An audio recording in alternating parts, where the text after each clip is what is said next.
श्री शिवाजी शिक्षण संस्था अमरावती द्वारा संचालित श्री शिवाजी कृषी महाविद्यालय अमरावती यांचे राष्ट्रीय सेवा योजना निवासी शिबिर दास टेकडी गुरुकुंज मोजरी येथे पार पडले। विद्यार्थ्यांचा अभ्यासासोबतच सर्वांगीण विकास, खेड्यातील जीवन अनुभवण्याच्या व त्यांच्या समस्या जाणून त्यांच्या समस्यांचे निरसन करण्याचा प्रयत्न व विद्यार्थ्यांची बौद्धिक उंची वाढविण्यासाठी विविध प्रकारचे व्याख्यानाचे आयोजन, ग्रामसभा, व्यायाम, योगासने, खेळ, नाट्य, संदेश रॅली, ग्रामदिंडी, प्रभात फेरी, श्रमदान, प्रार्थना, समाज प्रबोधनपर व्याख्यानाचे आयोजन यावेळी करण्यात आलं।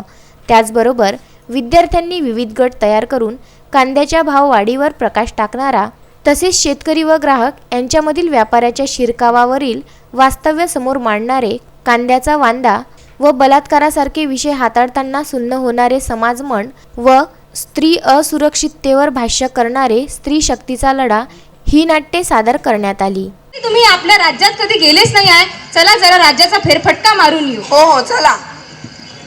महाराज, आजचं वातावरण फार आल्हाददायक नाही वाटत आहे का?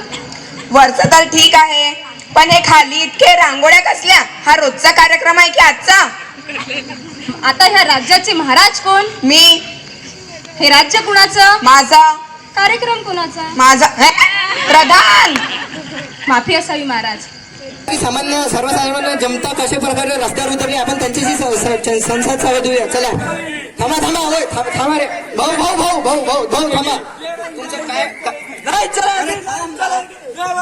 थांबा थांबा थांबा, काय म्हणणं आहे तुमचं? कशासाठी हा विरोध एवढा सगळा? आम्ही सामान्य जनता, आमचा पगार फक्त 15 ते 20,000 रुपये आहे आणि यामध्ये आम्ही बायकोची लिपस्टिक घेणार की 100 रुपये किलो असलेला कांदा विकत घेणार?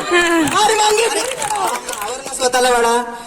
काय म्हणणं आहे तुमचं आणि कधीपर्यंत चालणार आहे हा तुमचा विरोध? जेव्हापर्यंत हे कांद्याचे भाव आमच्या जेबे एवढे येणार नाही आणि मी माझ्या बायकोसाठी लिपस्टिक विकत घेऊ शकणार नाही, तेव्हापर्यंत हे आंदोलन चालू राहणार। नाही चलेंगी, नाही चलेंगी। तर अशा प्रकारे आपण बघू शकता की कशा प्रकारे सर्वसाधारण अरे अरे अरे वापस ये।